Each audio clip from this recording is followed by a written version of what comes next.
The stagecoach driver didn't even wait for Olivia Nash to gather her skirts before he was back up on his seat, whipping the horses into a gallop that sent dust clouds billowing across the main street of Mineral Park, Arizona, leaving her standing alone with a worn carpetbag at her feet and rejection burning in her chest like desert sun.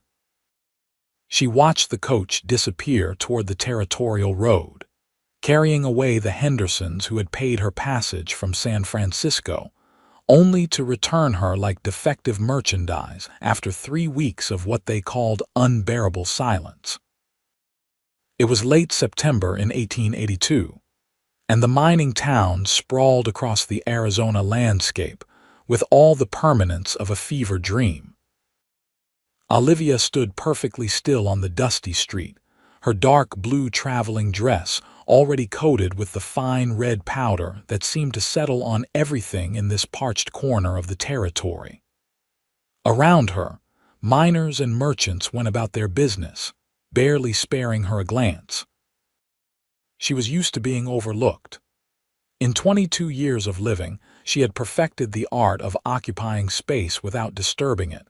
The problem, as Mrs. Henderson had explained in clipped, irritated tones that morning, was that Olivia simply did not speak enough. A mail-order bride was expected to provide conversation, companionship, and an agreeable presence in the household. How could Mr. Henderson be expected to form an attachment to a woman who sat through entire meals without uttering more than please and thank you?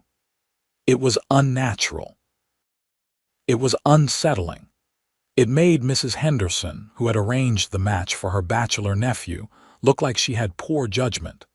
Olivia had tried to explain that she did speak when she had something worth saying, but the words had tangled in her throat as they always did, and Mrs.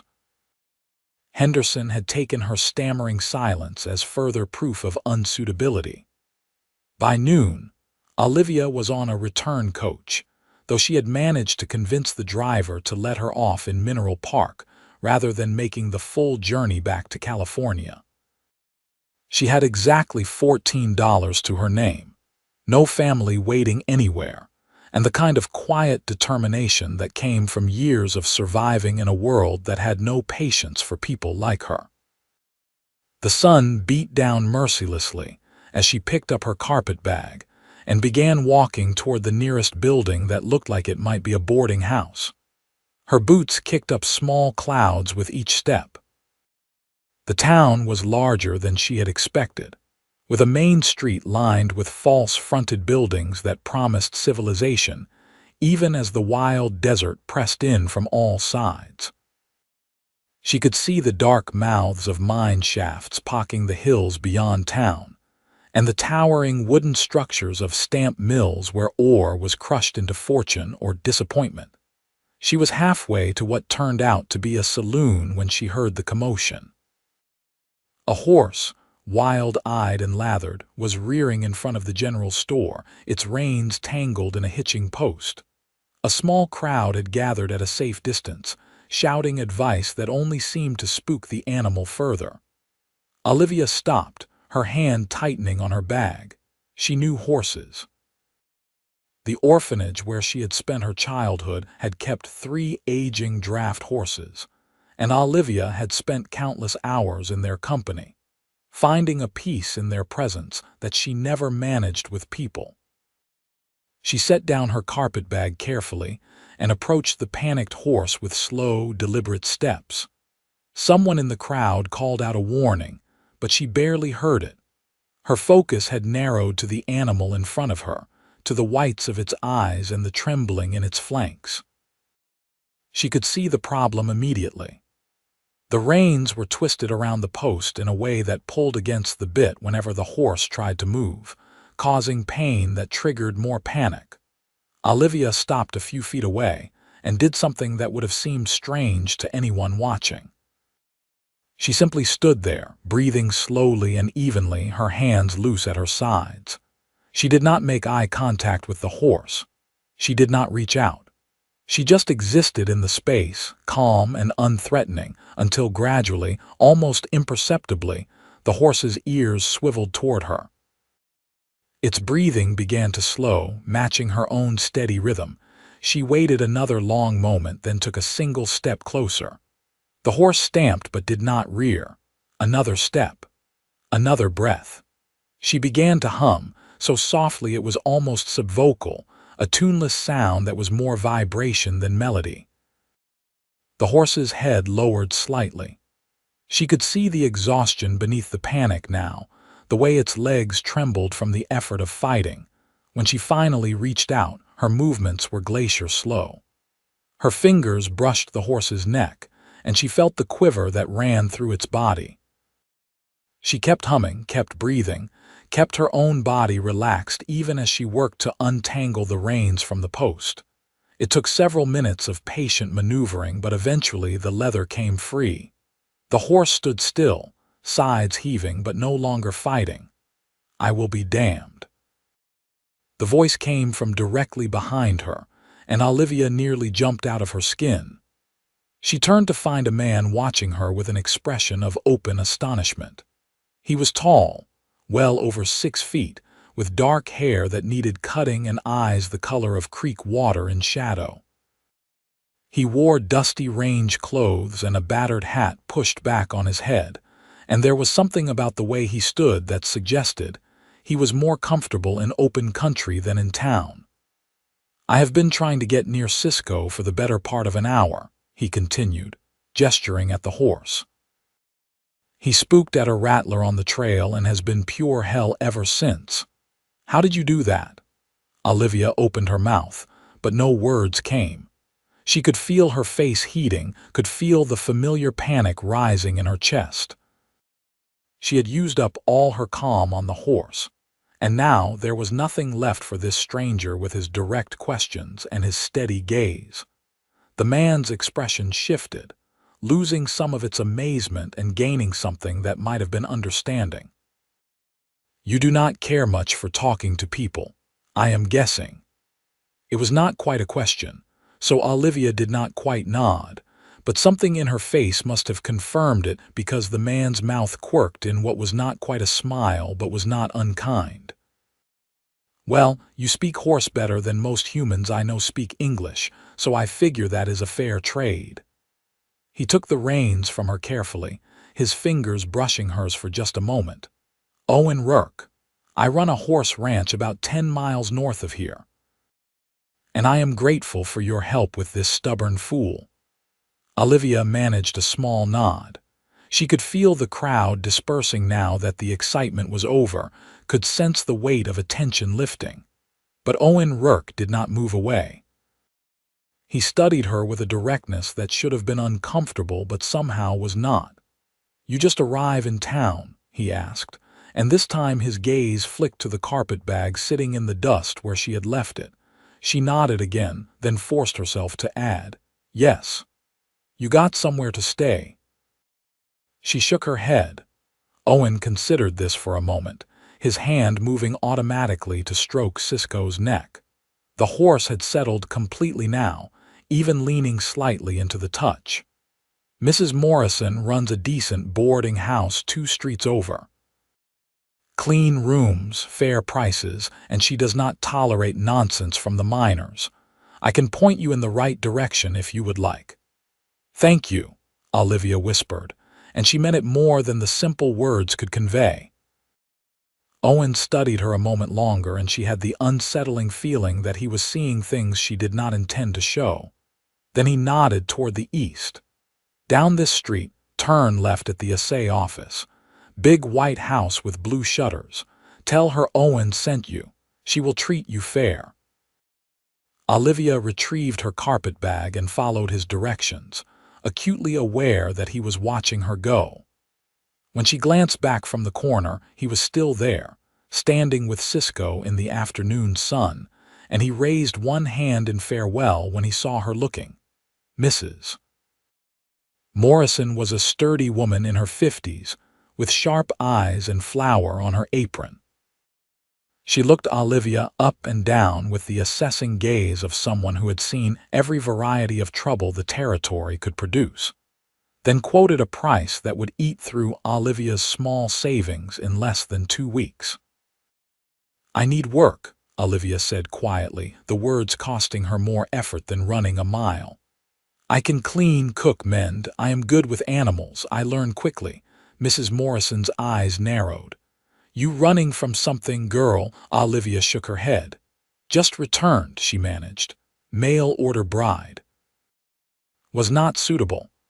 Something shifted in Mrs. Morrison's expression, a flash of what might have been sympathy or recognition. Too pretty, too plain, too old or too young, too quiet. Mrs. Morrison snorted. Well, that is a new one. Most men I know would pay good money for a wife who did not talk their ears off. She paused, considering. You really good with animals? Olivia nodded. My brother runs a livery stable on the edge of town. He has been complaining for months about needing help, but most folks who apply either know nothing about horses or drink too much to be trusted. You willing to do stable work? Relief flooded through Olivia so suddenly she felt lightheaded. Yes, please.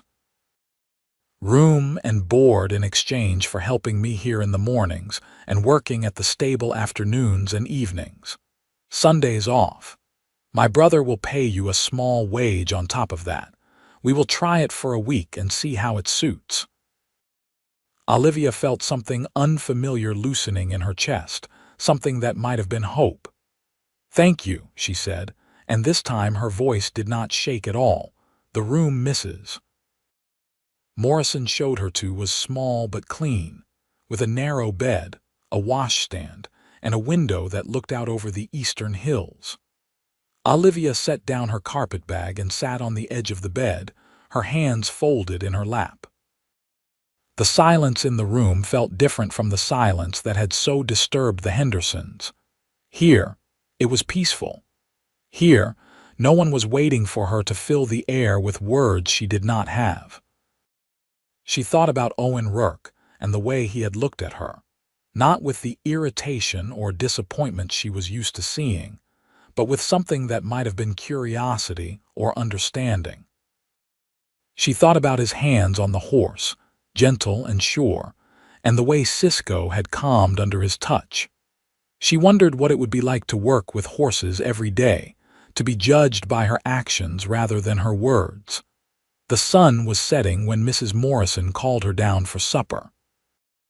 The dining room held 4 other boarders, all men, all miners by the look of their work-worn hands and sun-weathered faces. They glanced at Olivia with varying degrees of interest, but Mrs. Morrison's presence kept their attention appropriately distant. Olivia ate the beef stew and cornbread gratefully, responding to direct questions with brief answers, and otherwise letting the conversation flow around her like water around a stone. After supper, Mrs. Morrison walked her to the livery stable to introduce her to her brother, Thomas Morrison. He was a bear of a man with kind eyes and hands the size of dinner plates. He looked Olivia over once, asked her 3 questions about horse care that she answered competently, then nodded. You start tomorrow.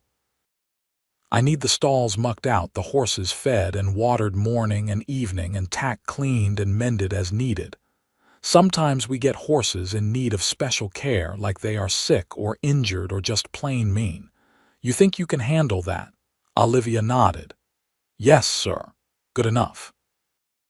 I will pay you $8 a week.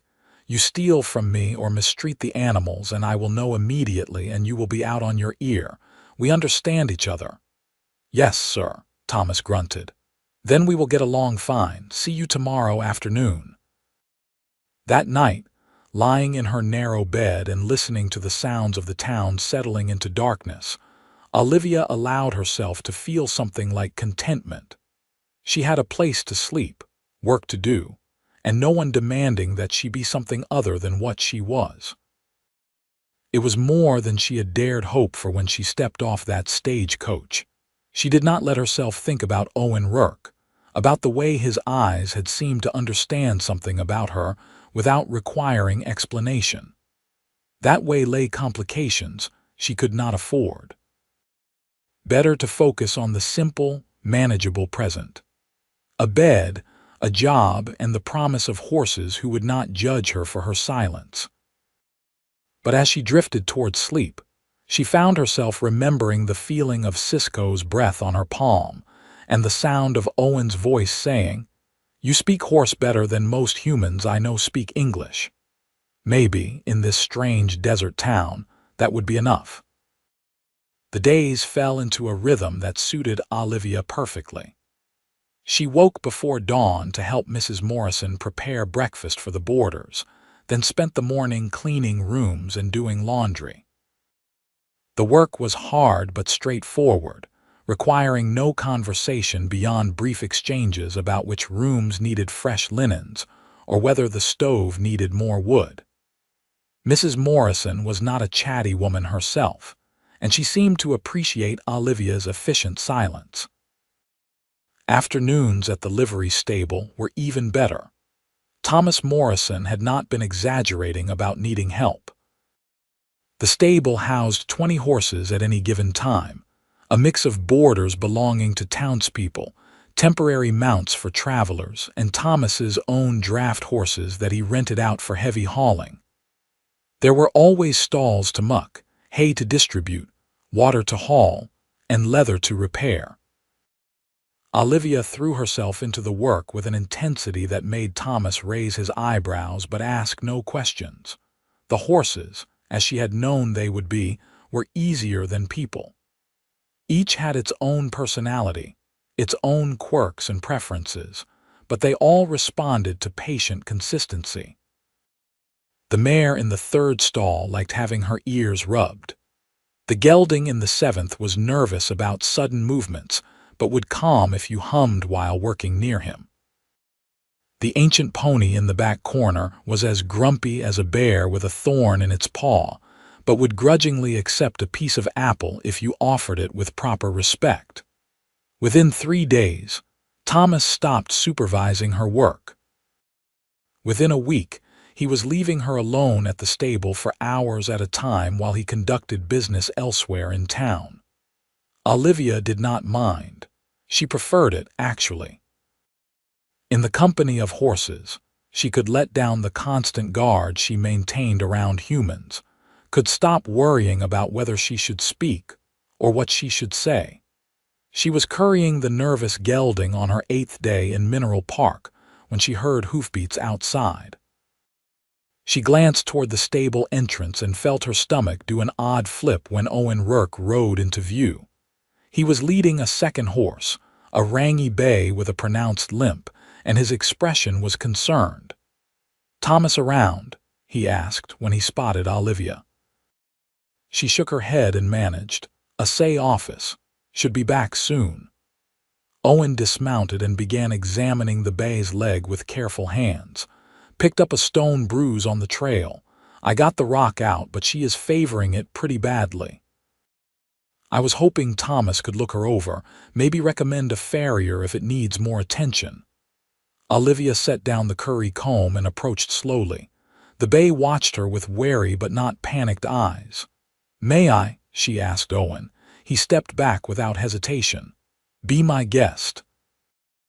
Olivia knelt in the dust and ran her hands down the bay's leg with the same careful attention Owen had used.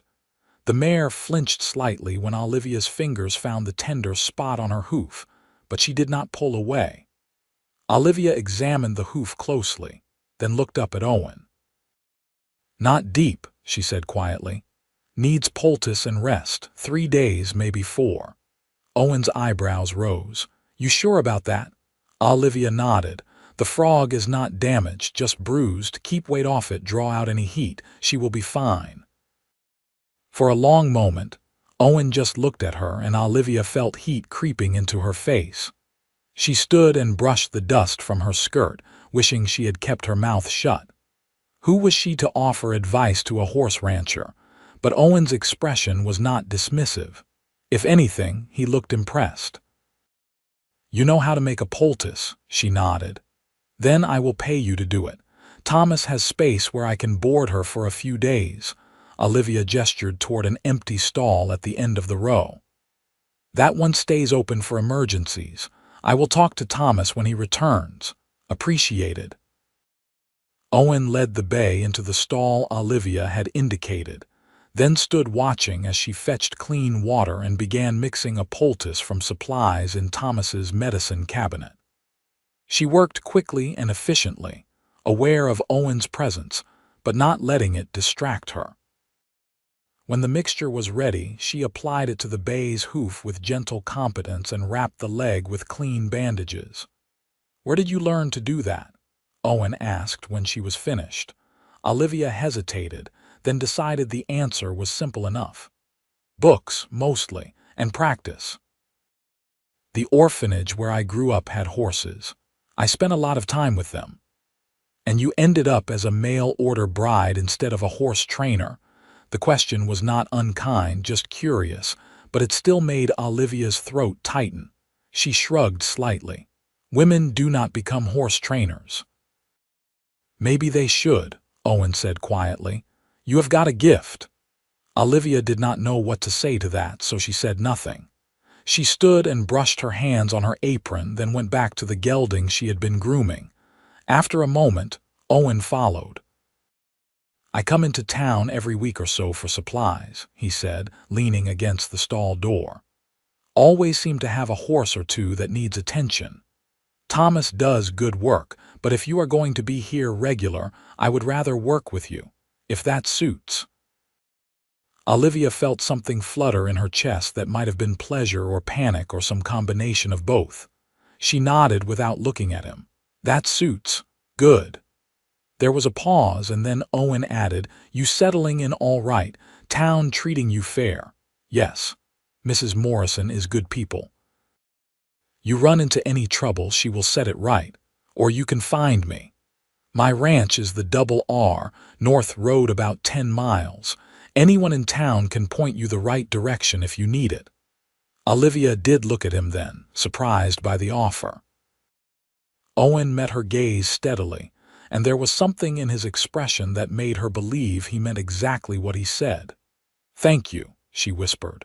He nodded, settled his hat more firmly on his head, and headed for the stable entrance. Then he paused and turned back. "Your name is Olivia, right? I heard Mrs. Morrison mention it. Olivia Nash. Well, Miss Nash, I appreciate your help with my mare. I will check back in a couple of days to see how she is doing." After he left, Olivia stood very still, her hand resting on the gelding's shoulder. She could still feel the weight of Owen's attention, could still hear the certainty in his voice when he said she had a gift. It had been so long since anyone had suggested she might be good at something, might have value beyond her ability to speak pleasantly or smile on demand. Thomas returned an hour later, and Olivia explained about Owen's mare. Thomas examined the horse, nodded approvingly at Olivia's work, and quoted a boarding rate that seemed more than fair. "Owen Rourke is one of the most honest men I know," Thomas told her. "Spent 5 years working as a ranch hand before he saved enough to buy his own land. Built that whole operation from nothing through sheer determination and hard work. If he says he will check back in a couple of days, you can set your watch by it." Thomas's prediction proved accurate. 2 days later, Owen returned to examine his mare. Olivia was in the middle of reapplying the poultice when he arrived, and she felt oddly self-conscious as he watched her work. But he did not hover or offer unnecessary advice. He just leaned against the stall door and waited until she was finished. "She looks better already," he observed, running his hand down the mare's leg. "You have got a good touch." Olivia felt the compliment settle warm in her chest. "Another 2 days," she said. "Then she should be sound. I trust your judgment." Owen straightened and brushed hay from his pants. "I've got 3 more horses at my ranch that could use evaluation. Nothing urgent, but I like to stay on top of potential problems before they become actual problems. You ever done ranch calls?" Olivia blinked at him. "Ranch calls. Come out to a property to look over the animals. I would pay you for your time, plus transportation. I do not have a horse. I've got plenty. You can ride, I assume? Olivia nodded. She had learned to ride on the orphanage draft horses, which had been patient enough to tolerate her inexperienced attempts. She was not graceful, but she could stay in the saddle and manage basic directions. Then come out Sunday. Mrs. Morrison said that is your day off. I will pick you up at the boarding house around 9 in the morning. We will ride out to the ranch. You can look over my horses, and I will bring you back by evening. I will pay you $2 for the day. It was more than generous, and Olivia knew it. $2 was a quarter of her weekly wage from Thomas. But more than the money, the idea of spending a day with horses, of being in open country away from the town and its constant low hum of human interaction, pulled at something deep in her chest. "All right," she said. "Sunday." Owen's face broke into a genuine smile, and Olivia felt her breath catch slightly. He was handsome when he smiled, in a way that had nothing to do with regular features and everything to do with the warmth that transformed his expression. "Sunday it is," he confirmed. "I will see you then, Miss Nash." The rest of the week passed with agonizing slowness. Olivia went about her work with her usual quiet efficiency, but her mind kept drifting north, toward rolling country she had never seen and a ranch built by one man's determination. She told herself she was just excited about working with more horses, about the chance to expand her skills. She firmly refused to acknowledge the way her stomach fluttered when she thought about spending an entire day in Owen Rourke's company. Mrs. Morrison noticed her distraction and commented on it Friday evening while they were cleaning up after supper. "Owen Rourke is taking you out to his ranch Sunday, I hear." Olivia nodded, her hands busy with dishes. "He is a good man," Mrs. Morrison continued. "Keeps to himself mostly, but he is fair and honest and does not cause trouble. Lost his parents to cholera when he was 16 and his younger sister to pneumonia 2 years after that. Worked himself near to death saving enough to buy land of his own. The ranch means everything to him." Olivia absorbed this information silently, adding it to her growing understanding of Owen Rourke. She thought about what it took to build something from nothing, to keep moving forward when everything you loved had been taken away. She understood that kind of determination, that kind of survival. "He does not often take interest in people," Mrs. Morrison added, her tone carefully neutral. "Keeps his distance. But he has been in town 3 times this week, which is unusual, and he specifically asked when your day off was." Olivia's hands stilled in the dishwater. "He needs help with his horses." "I am sure he does," Mrs. Morrison said, and there was something in her voice that made Olivia glance at her sharply. But the older woman's expression was bland. "Just be careful, dear.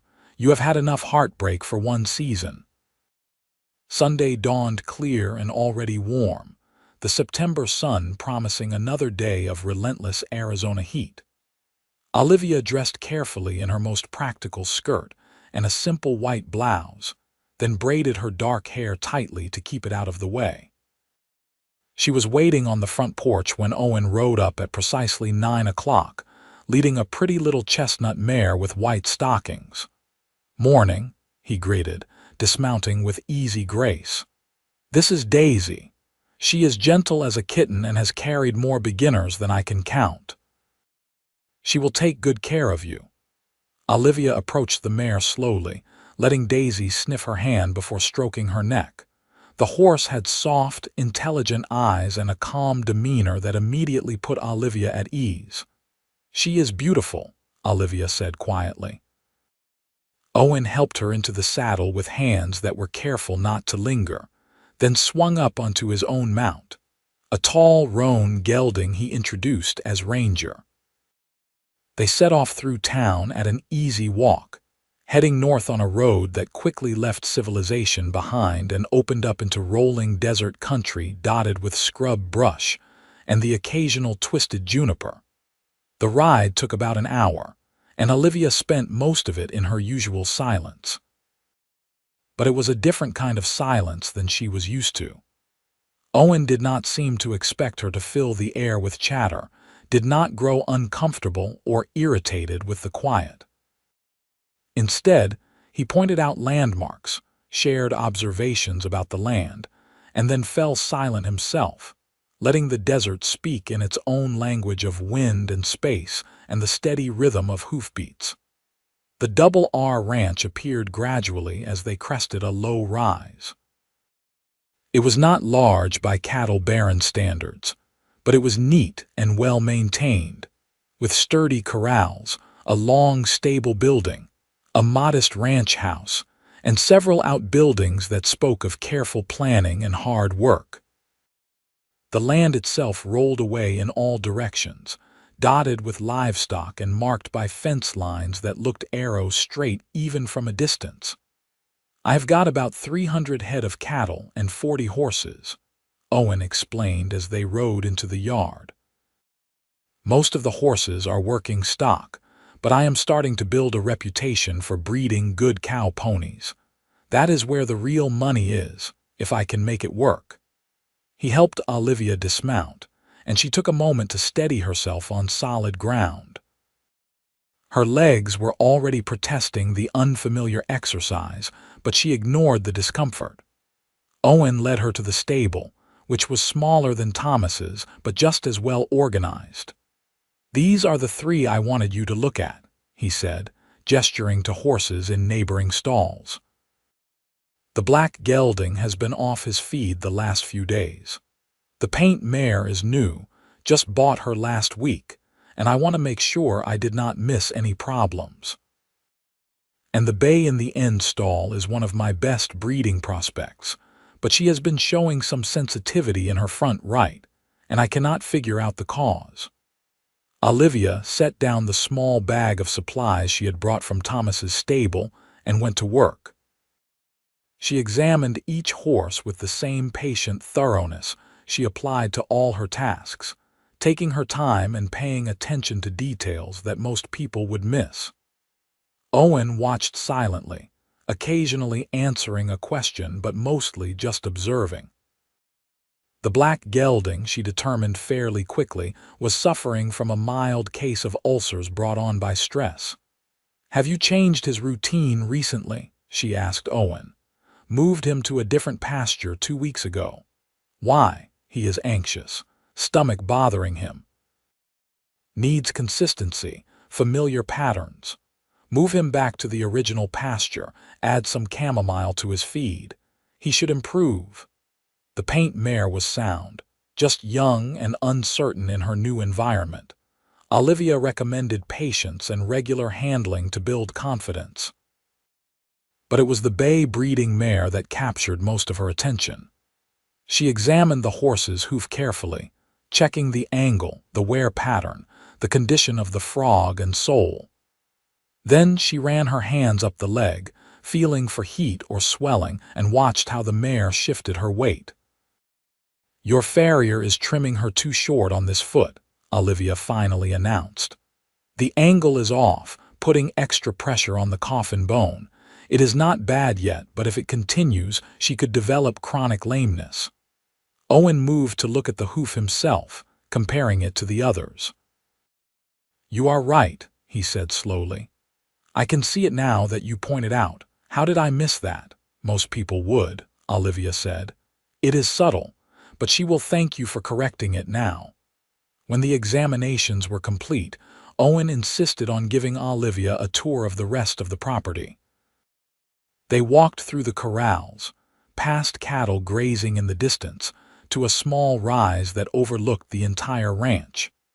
From there, Olivia could see the sweep of the land, the way Owen had positioned everything to take advantage of natural water sources and shelter from the worst of the weather. "It is not much yet," Owen said, and there was something almost vulnerable in his voice. "But it is mine. Built it with my own hands and sweat. No one can take it from me." Olivia understood that need for ownership, for permanence, for something that could not be returned like an unwanted mail-order bride. "It is beautiful," she said quietly. "You should be proud." Owen looked at her then, really looked at her, and Olivia felt the weight of his attention like a physical thing. "You mean that?" It was not a question, but she answered anyway. "Yes. Most people do not understand," he said. "They see hard country and a lot of work. They do not see what it means to build something that is yours." "I understand," Olivia said, and she did. She understood the need for belonging, for a place that did not judge or reject. She understood the value of work that spoke louder than words. They stood there for a long moment, the desert wind pulling at their clothes and hair, and something passed between them that was not quite friendship, but was more than mere understanding. It was recognition, Olivia thought. The acknowledgement of shared experiences, shared needs, shared ways of moving through a world that did not always make space for people like them. Owen cleared his throat and stepped back, breaking the moment. "I should get you some lunch before I forget my manners entirely. I am not much of a cook, but I can manage sandwiches and coffee." The ranch house was small but meticulously clean, with simple furniture and very few personal touches. Owen moved around the kitchen with the efficiency of someone long accustomed to taking care of himself, producing bread, cheese, and sliced ham with competent speed. They ate at a small table by the window, looking out over the corrals. "Can I ask you something?" Owen said after they had been eating in comfortable silence for several minutes. Olivia tensed slightly but nodded. "Why did those people really send you back? I have a hard time believing it was just because you are quiet. There has to be more to it than that." Olivia set down her sandwich and folded her hands in her lap, choosing her words carefully. "Mrs. Henderson said I was unsettling, that a person who did not speak unless forced to was unnatural, that her nephew deserved a wife who could provide proper companionship, not a ghost who drifted through the house without making a sound." Owen's jaw tightened. "That is the biggest load of nonsense I have ever heard." "Is it?" Olivia looked at him directly. "Most people find me strange, off-putting. They think silence means I am stupid or rude or hiding something. They cannot understand that sometimes speaking feels like trying to push boulders uphill. That sometimes the words are there in my head, perfectly formed, but getting them from my mind to my mouth requires more energy than I have to spare." "But you are speaking to me now," Owen pointed out. "Quite a bit, actually." Olivia blinked, surprised. He was right. She had spoken more to Owen in the last few hours than she had to anyone in months. "You do not expect it," she said slowly, working through the realization. "You do not wait for me to speak or get uncomfortable when I do not. You just accept the silence. So when I do have words, they come easier." Owen leaned back in his chair, a thoughtful expression on his face. "My sister was like you," he said quietly. "Sarah. She died when she was 17. She did not talk much either, especially after our parents passed. People thought she was simple because she did not chatter like other girls. But she was not simple. She was deep. She thought about things, felt things in ways most people could not understand, and she had a way with animals just like you do. They trusted her. They knew she listened even when she did not speak." "I am sorry you lost her," Olivia whispered. "Me too." Owen's voice was rough with old grief.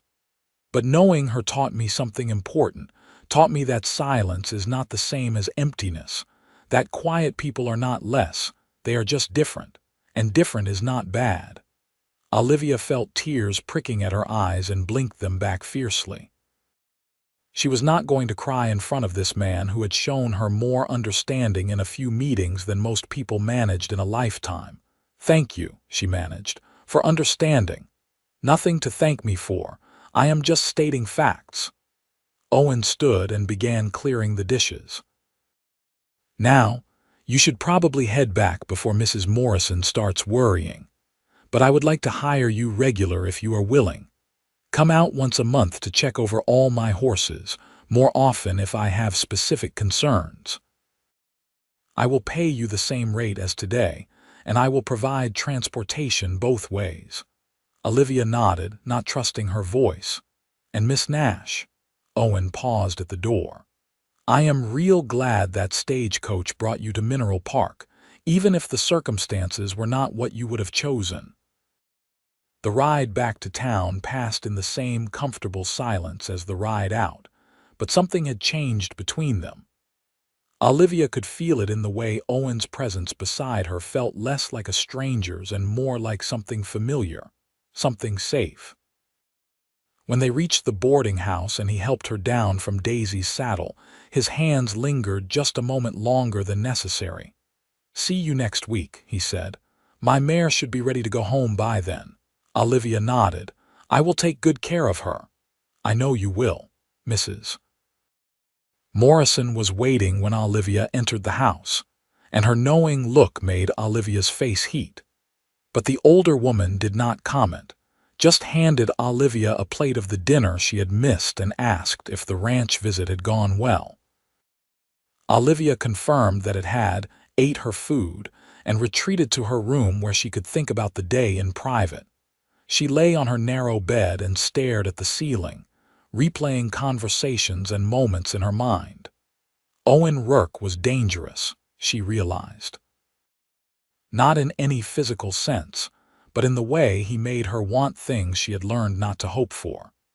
He made her want to believe that maybe, just maybe, there was a place in this world for someone like her. That her silence could be accepted rather than merely tolerated. That she could be valued for what she was rather than constantly found wanting for what she was not. It was a foolish hope. Owen was a rancher who needed occasional horse care, and she was a woman with skills he found useful. That was all. She would be an idiot to read anything more into his kindness. But late that night, as she drifted toward sleep, she allowed herself to imagine what it might be like to belong to a place like the Double R, to work with horses every day under that enormous sky. To sit in comfortable silence across a table from a man who understood that quiet did not mean empty. It was just a dream. But for the first time in longer than she could remember, it was a dream that did not hurt. The weeks that followed fell into a pattern that became the rhythm of Olivia's life. She worked mornings at the boarding house and afternoons at the livery stable. Owen came to town regularly, always with at least one horse that needed attention, and they fell into an easy partnership that required few words but accomplished much. And once a month, Olivia rode out to the Double R for a full day of examining Owen's growing herd. It was during one of these visits, in late October, that things shifted again. Olivia was in the stable, running her hands over a young colt's legs when she heard shouting from outside. She straightened quickly and moved to the door, where she found Owen arguing with a man she did not recognize. The stranger was shorter than Owen but broader, with a red face and aggressive stance. "I already told you, Wheeler, I am not selling," Owen was saying, his voice tight with controlled anger. "The Double R is not for sale at any price. You are being unreasonable, Rourke. I am offering you more than this scrubland is worth. You could take that money, buy property somewhere civilized, and stop trying to scrape a living from this God-forsaken desert. Then I guess I am unreasonable. Now get off my property before I help you off." Wheeler's eyes narrowed. "You are going to regret this." "I have ways of making stubborn fools see reason." "Is that a threat?" "It is a promise. You have got 2 weeks to reconsider. After that, things might get difficult for you." Wheeler stalked to his horse and rode off, leaving dust hanging in the air.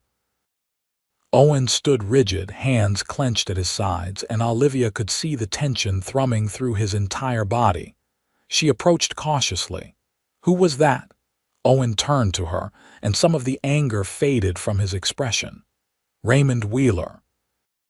He owns the big cattle operation south of here and has been buying up smaller ranches for the last year. He wants my land because it has the best water access in the region. I keep telling him no, but he does not take rejection well. Will he actually cause trouble? Probably. Owen sighed and rubbed his hand over his face. He has a reputation for getting what he wants through intimidation and underhanded tactics. But I am not selling. This ranch is all I have worked for. I am not handing it over to some bully just because he makes threats.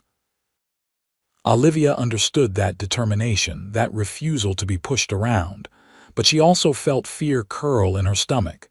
Be careful, she said quietly. Men like that do not make idle threats. I know. Owen's expression softened as he looked at her, but I appreciate the concern. The next 2 weeks were tense. Owen came to town more frequently than usual, often looking tired and strained. He did not volunteer information about what was happening at the ranch, and Olivia did not pry. But she heard rumors around the livery stable, whispers about fences being cut and cattle going missing, about supplies ordered but never arriving and mysterious fires that burned haystacks in the night. Then, on a cold morning in early November, Owen rode into town with his jaw set and murder in his eyes. He found Olivia at the stable and asked if she could spare a few hours. Thomas gave permission readily, concern evident in his expression, and Olivia climbed up behind Owen on Ranger for the ride to the ranch. The damage was worse than she had imagined. One of the corrals had been torn apart, rails scattered across the ground.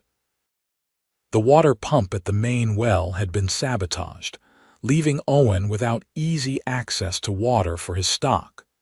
And someone had spooked his horses in the night, driving them through a fence and out onto the open range. I have been up since 3 in the morning trying to round them up, Owen said, his voice hoarse with exhaustion.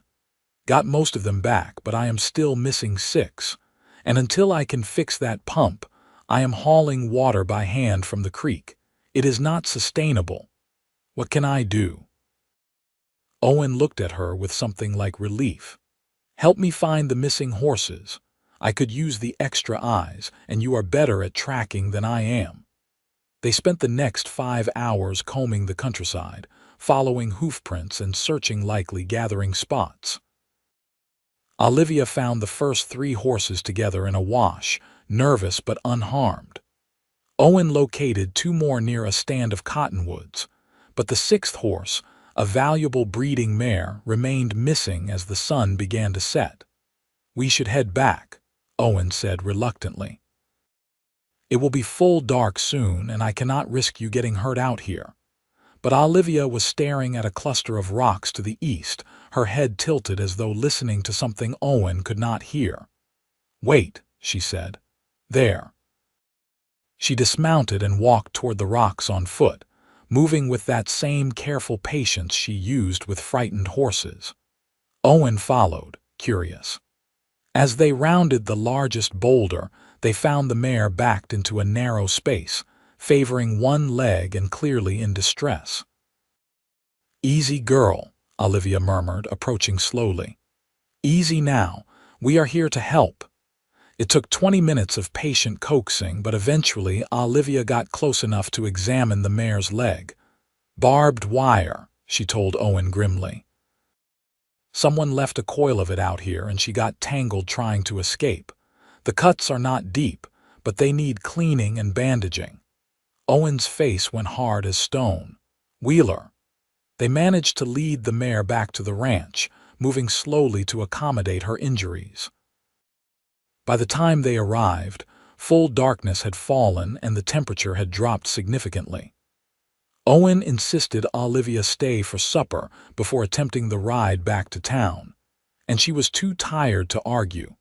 They ate in near silence, exhaustion hanging heavy over both of them. When Olivia finally rose to leave, Owen caught her hand. Stay, he said. It is too late and too cold for you to ride back alone. I've got a spare room. It is not much, but it is better than risking the trail in the dark. Olivia should have refused. Staying overnight at a bachelor's ranch was exactly the kind of impropriety that would set tongues wagging. But she was tired down to her bones, and the idea of the long ride back to town through cold darkness was more than she could face. "All right," she said quietly. Owen showed her to a small bedroom that was clearly unused but clean. He provided her with a quilt and wished her good night, then retreated to his own room. Olivia lay in the unfamiliar bed and listened to the sounds of the ranch settling around her. She should have felt uncomfortable, but instead she felt strangely safe, protected. She woke before dawn to the smell of coffee and found Owen already up, preparing to fix the damaged corral. Without discussing it, she joined him, holding rails while he hammered, handing him tools as he needed them. They worked through the morning, pausing only for a quick breakfast, and by noon the corral was functional again. "I will get Thomas to help me with the pump tomorrow," Owen said, surveying their work with satisfaction. "And I am going to report Wheeler to the territorial marshal. I do not have proof, but maybe an official warning will make him back off." Olivia nodded, though she was not optimistic. Men like Wheeler rarely responded to warnings. Owen rode her back to town in the early afternoon, and they talked more during that ride than they had in all their previous conversations combined. Owen told her about his dreams for the ranch, about the bloodlines he wanted to develop, and the reputation he hoped to build. Olivia shared bits of her own history, the orphanage years and the desperate decision to become a mail-order bride, the shame of being returned as insufficient. "You are not insufficient," Owen said fiercely. "You are about the most capable person I have ever met. Those Hendersons were fools to let you go. They wanted someone different, someone who could make conversation at dinner parties and fill a house with chatter. Then they should have advertised for a parrot, not a wife." The comment startled a laugh out of Olivia, and Owen grinned at the sound. "There, I knew you could laugh. You should do it more often." By the time they reached the boarding house, something fundamental had shifted between them. It was there in the way Owen helped her dismount, his hands lingering on her waist. It was there in the way Olivia met his eyes without flinching away. It was there in the silence that stretched between them, heavy with unspoken possibilities. "Thank you for your help yesterday," Owen said finally. "I could not have managed without you." "Yes, you could have. But I am glad I was there. So am I." Owen hesitated, then added, "Miss Nash, Olivia, I need to ask you something, and I want you to answer honest even if you think it is not what I want to hear." Olivia's heart began beating faster. "All right. Do you think you could ever see yourself living on a ranch, working with horses every day, dealing with the isolation and the hard work and the uncertainty?" "Because I am starting to think about the future, about what I want my life to look like, and I am finding that the picture in my head keeps including you. And before I make a fool of myself by saying more, I need to know if that is something you could even want." Olivia stared at him, her mind racing. He was asking if she could imagine a life at the Double R with him. He was asking, in his careful way, if she might be willing to consider something more than their current friendship. "I think," she said slowly, "that I have never wanted anything more." Owen's face broke into a smile that transformed him entirely. "Yeah, yeah." He reached out and took her hand, threading his fingers through hers. "Then I guess we should start figuring out how to make that happen. Properly, I mean.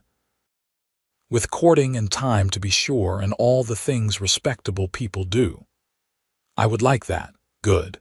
Because I am planning to marry you, Olivia Nash. Maybe not tomorrow or next week, but someday. And I want you to know that going in. I do not do things halfway."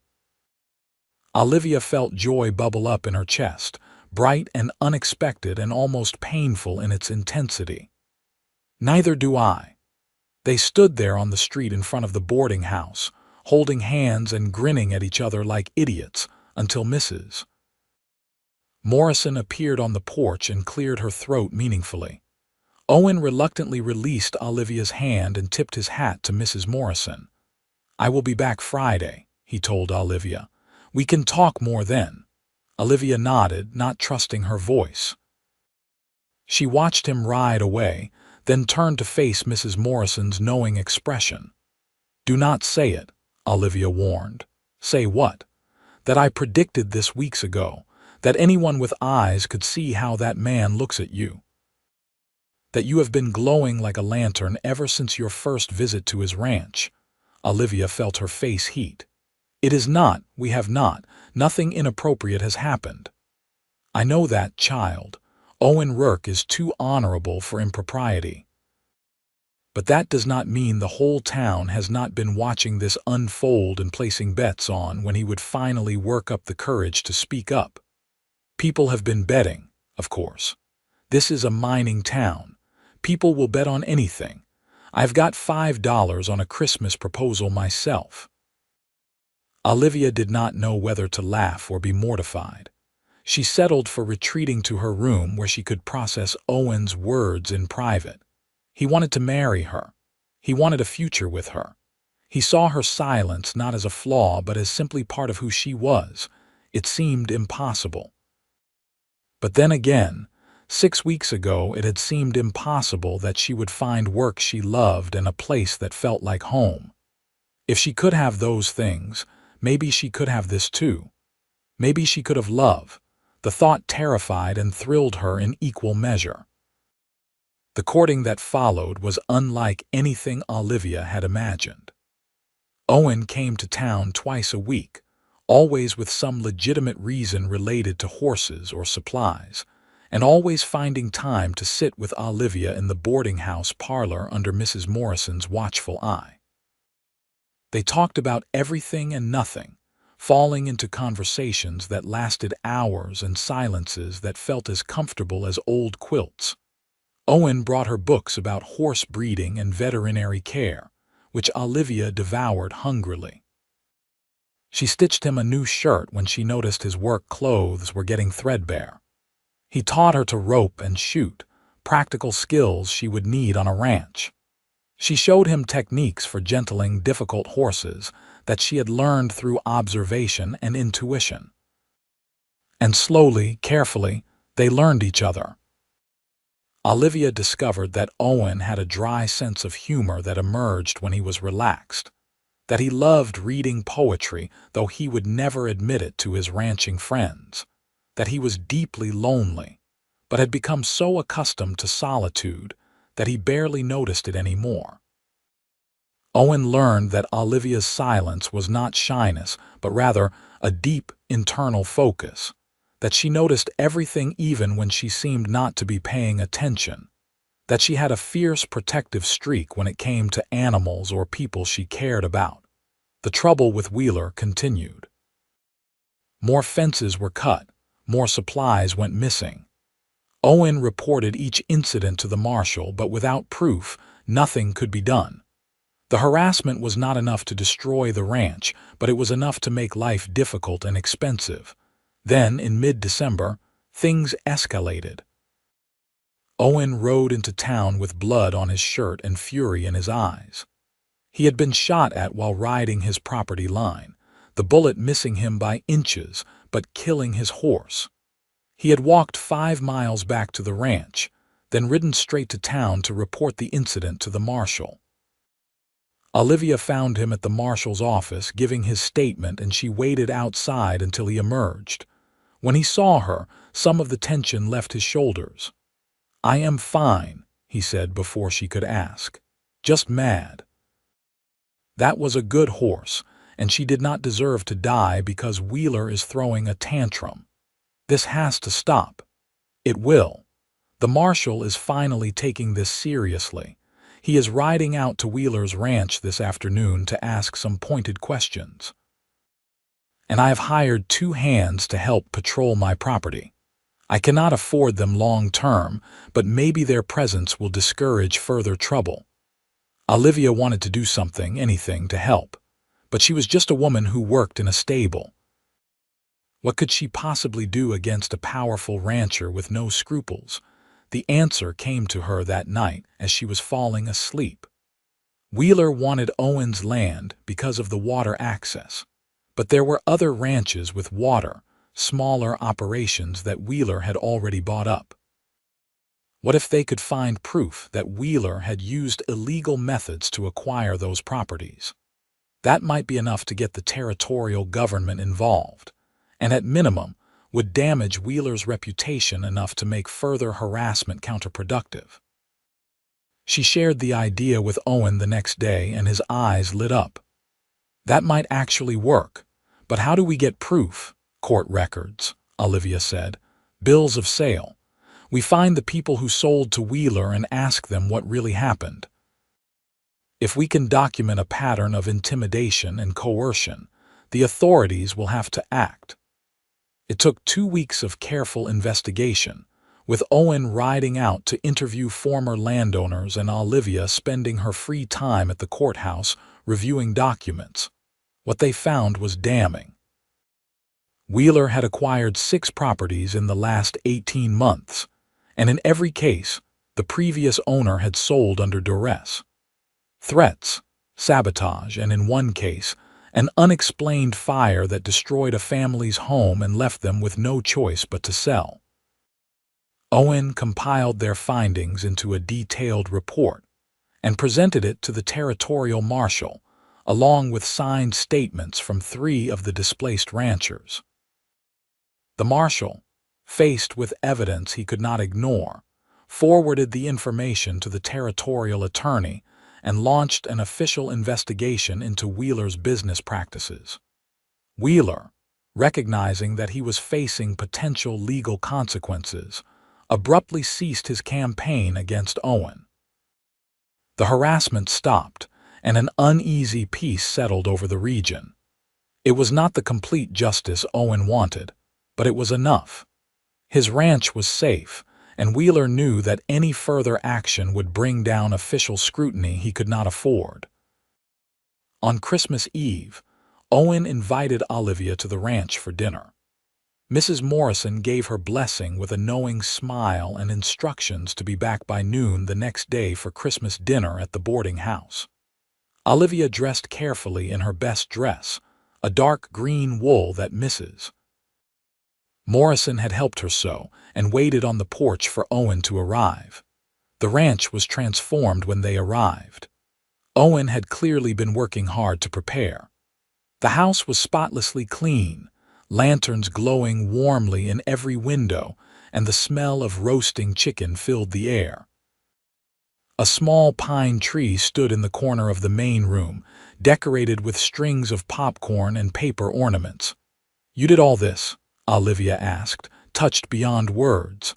"I wanted it to be special," Owen said, suddenly looking uncertain. "I know it is not fancy, but I thought it is perfect." They ate dinner by lantern light, the food simple but delicious. Owen had clearly put real effort into the meal, and Olivia appreciated every bite. After they finished, he poured them each a small glass of whiskey and led her to the chairs by the fireplace. "I've got something for you," he said, pulling a small wrapped package from his pocket. "It is not much, but I hope you will like it." Olivia unwrapped the package carefully and found herself holding a beautiful leather-bound journal. When she opened it, she saw that Owen had written on the first page, "For all the words you do not say out loud, they matter too." Tears sprang to her eyes and she blinked them back fiercely. "Owen, I do not know what to say." "Then do not say anything. Just know that I see you, Olivia. All of you, the quiet and the words and everything in between, and I love all of it. I love you." Olivia set the journal aside carefully and reached for Owen's hand. "I love you too," she whispered. "I did not think I could, did not think anyone would ever want me enough for that to matter. But you do. You see me and you want me anyway. You want me because of who I am, not in spite of it." Owen set down his glass and cupped her face in his hands. "I want you because of who you are, because you are brave and capable and kind, Because you see things other people miss.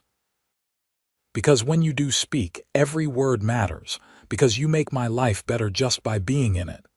I want to marry you, Olivia said, the words spilling out in a rush. Not someday, soon, as soon as we can arrange it. Owen's smile was brilliant. Yeah, yeah. He kissed her then, gentle and reverent, and Olivia felt something inside her that had been clenched tight for as long as she could remember finally release. This was what belonging felt like. This was home. They were married on New Year's Day, 1883, in a simple ceremony at the church in Mineral Park. Mrs. Morrison stood as witness, along with Thomas from the livery stable and two of Owen's rancher friends. Olivia wore a dress of cream-colored wool that Mrs. Morrison had insisted on making as a wedding gift, and Owen wore his best suit with a new string tie. The ceremony itself was brief, but Olivia hardly noticed.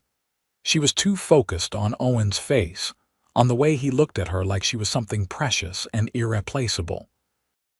When the preacher pronounced them married and Owen kissed her, she felt the last of her old fears fall away. She was not unwanted. She was not too quiet. She was exactly who she needed to be, and that was enough. The wedding supper at the boarding house was a rowdy affair, with half the town turning up to wish them well. Olivia, who usually found such gatherings exhausting, discovered that surrounded by people who had come to genuinely care for her, the experience was not as overwhelming as she had feared. She smiled and accepted congratulations, and even managed a few brief conversations without feeling like she was drowning. As the sun began to set, Owen and Olivia slipped away and rode to the ranch together. Olivia was riding Daisy, who Owen had given her as a wedding present along with a beautiful new saddle. The ride through the desert twilight felt like a journey into a new life, and when the ranch house came into view, Olivia felt a surge of joy so strong it nearly took her breath away. This was home. This was hers. This was where she belonged.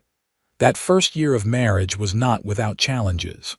Ranching was hard work, and there were times when money was tight and the weather was uncooperative, and problems seemed to pile up faster than they could solve them. But Olivia and Owen faced everything together, their partnership strengthening with each obstacle they overcame. Olivia threw herself into ranch work with the same intensity she had brought to the livery stable. She took over primary care of all the horses, implementing breeding programs and training methods that slowly began to build the double Articus reputation. Word spread that Owen Rourke's wife had a gift with horses, and people started coming from miles around to have her evaluate their stock or help with difficult animals. Owen, for his part, made sure Olivia never felt isolated or overwhelmed. He understood her need for quiet and space, and he protected it fiercely. When neighbors visited, he ran interference so she did not have to carry the burden of lengthy conversations. When she needed time alone with the horses, he made sure the ranch work was organized so she could have it. And every evening, they sat together by the fire and shared the day's events in whatever mix of words and silence felt right. In the spring of 1884, Olivia discovered she was pregnant. The news filled her with equal parts joy and terror. She knew nothing about babies, had no experience with motherhood, and worried constantly that she would somehow fail at this most basic of human endeavors. But Owen was thrilled, and his confidence helped ease her fears. "You will be a wonderful mother," he told her one evening as they sat on the porch watching the sunset. "You are patient and observant, and you understand that every creature is different. Those are exactly the qualities a child needs. But what if I cannot answer all the questions? What if I do not know what to say? Then you will figure it out together. Parenting is not about having all the answers. It is about showing up and doing your best and loving them no matter what. You already know how to do that." Their son was born in October, a healthy baby with Owen's dark hair and what would eventually prove to be his father's steady temperament. They named him Samuel, after Owen's father, and Olivia fell in love with him instantly and completely. To her surprise, motherhood came more naturally than she had feared. Babies did not require constant verbal interaction, and she found she could communicate with Samuel through touch and presence in ways that felt instinctive. Owen was a devoted father, sharing all the responsibilities of caring for an infant without complaint. On nights when Samuel would not settle, Owen walked the floor with him for hours, singing old songs in a surprisingly good voice. On days when Olivia was exhausted from feeding and changing and soothing, Owen took over the baby care so she could rest or escape to the stables for a few hours of restorative time with the horses. Life settled into a new rhythm, busier than before but rich with purpose and connection. The ranch continued to grow, slowly but steadily. Owen's cattle herd increased, and Olivia's breeding program began producing horses that commanded premium prices. They were not wealthy, but they were comfortable, and they were building something that would last. In 1886, Wheeler's legal troubles finally caught up with him. The territorial attorney filed charges of fraud and coercion, and Wheeler was forced to sell most of his holdings to pay legal fees and restitution to the families he had cheated. The big cattle operation was broken up and sold off in pieces, and Wheeler himself left the territory in disgrace. Owen felt vindicated, but more than that, he felt relief. The threat that had hung over the ranch for so long was finally gone. That same year, Olivia gave birth to their second child, a daughter they named Sarah after Owen's sister. She had her mother's dark eyes and quiet disposition, and from the moment she was born, she seemed to watch the world with the same careful attention Olivia brought to everything she did. "She is going to be just like you," Owen said one evening, watching as Sarah studied her own tiny hands with intense focus. "Is that a good thing?" Olivia asked, only half joking. "It is the best thing. This world needs more people who see what others miss, who think before they speak, who understand that silence has its own wisdom." Olivia leaned against Owen's shoulder, Samuel sleeping in her lap and Sarah nestled in Owen's arms.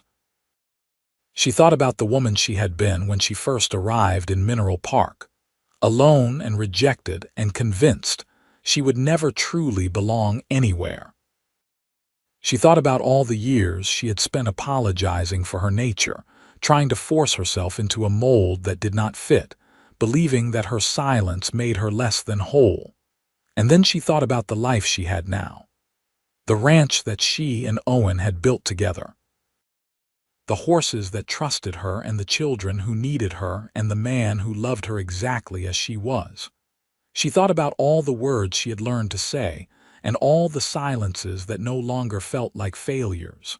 "Thank you," she said quietly to Owen. "For what?" "For hearing everything I did not say. For understanding that quiet is not the same as empty. For loving me when I could not even imagine someone would want to." Owen pressed a kiss to the top of her head. "You never had to imagine it. I was always going to love you. From the moment I saw you calm Cisco with nothing but patience and presence, I knew you were something special. The only surprise was how long it took me to work up the courage to say so." They sat together as the night deepened, their children sleeping peacefully and the desert stars emerging one by one overhead. And in that moment, Olivia understood that home was not a place you found or a destination you reached.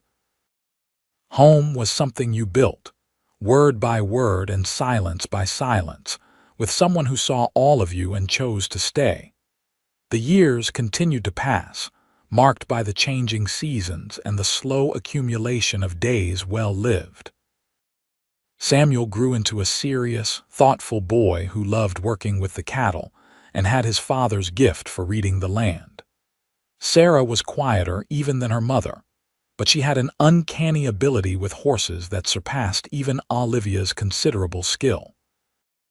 By the time she was 8, she was helping train the yearlings, and Owen joked that they should change the ranch name to the Triple R to acknowledge that they now had 3 Rurks running the operation. In 1890, when Olivia was 30 years old, they welcomed a 3rd child, another boy they named Thomas after Mrs. Morrison's brother, who had given Olivia her first job in Mineral Park. Thomas was the opposite of his siblings, loud and boisterous and constantly chattering. He filled the house with noise and laughter, and while Olivia sometimes found his energy exhausting, she loved him fiercely. "I cannot believe we made a child who never stops talking," Owen said one evening after Thomas had finally been convinced to go to bed following an hour-long monologue about lizards. Olivia laughed. "Maybe he is balancing out the rest of us. Someone has to use all the words we are saving." The ranch had become everything Owen had dreamed of and more. The Double R was now known throughout the territory as the place to go for quality horses, and they had a waiting list of buyers for every foal Olivia's breeding program produced. They had expanded the cattle operation as well, and Owen had taken on 2 permanent ranch hands to help manage the workload. The modest ranch house had been expanded twice, growing into a sprawling structure that finally had enough room for their growing family. Mrs. Morrison remained a constant presence in their lives, visiting regularly and spoiling the children with sweets and stories. She never married herself, but she always said she had enough family in the Rurks to keep her busy. Thomas Morrison eventually retired from running the livery stable, and Olivia bought the business, hiring a manager to run day-to-day operations while she oversaw horse care and breeding decisions from the ranch. Wheeler never returned to the territory. They heard occasional news of him over the years, always drifting and always causing trouble wherever he landed.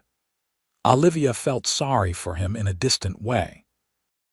He had spent his life trying to take what others had built, never understanding that real success came from patience and persistence, and working with what you were given rather than trying to force the world to bend to your will. On a crisp evening in October of 1893, Olivia and Owen celebrated their 10th wedding anniversary with a quiet dinner for 2, while the children stayed with Mrs. Morrison in town.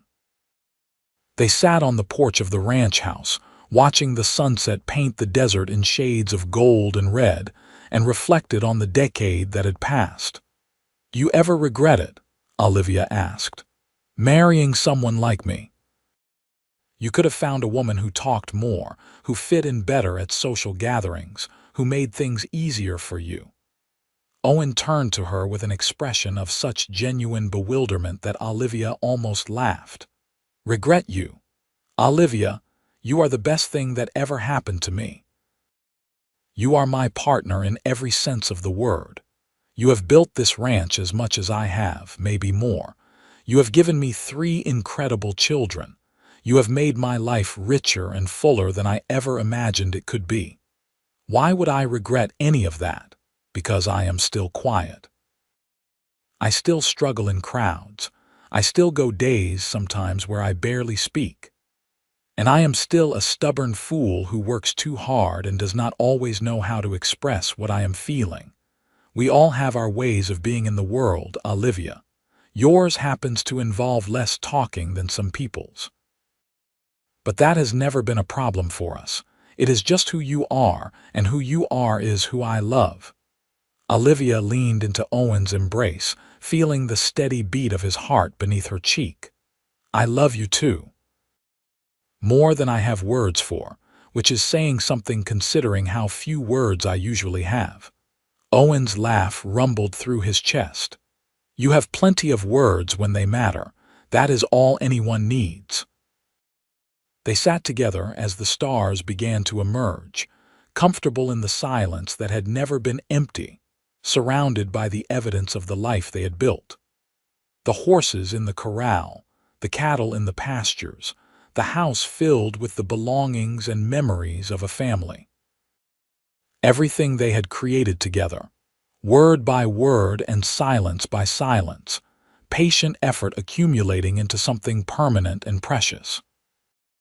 Olivia thought about the woman she had been when she stepped off that stagecoach in Mineral Park, alone and rejected and convinced that her silence made her unworthy of love. She thought about how close she had come to giving up, to accepting that she would always be too quiet, too strange, too different to truly belong anywhere. And she thought about Owen, who had looked past her silence to see everything she was, who had understood that words were not the only form of communication, that presence and patience and paying attention mattered just as much, who had built a life with her that honored both their natures, creating space for quiet and conversation alike. "Do you remember what you said to me the day we met?" Olivia asked. "After I helped with Cisco, I said you spoke Horse better than most people spoke English.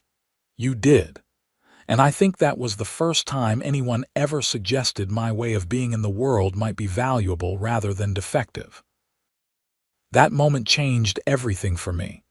Owen was quiet for a moment, and when he spoke, his voice was rough with emotion. "I am glad I said it then, though I was just stating fact. You did speak Horse better than most people, and you still do. But you also speak Olivia better than anyone I have ever met. And that is the language I have most enjoyed learning."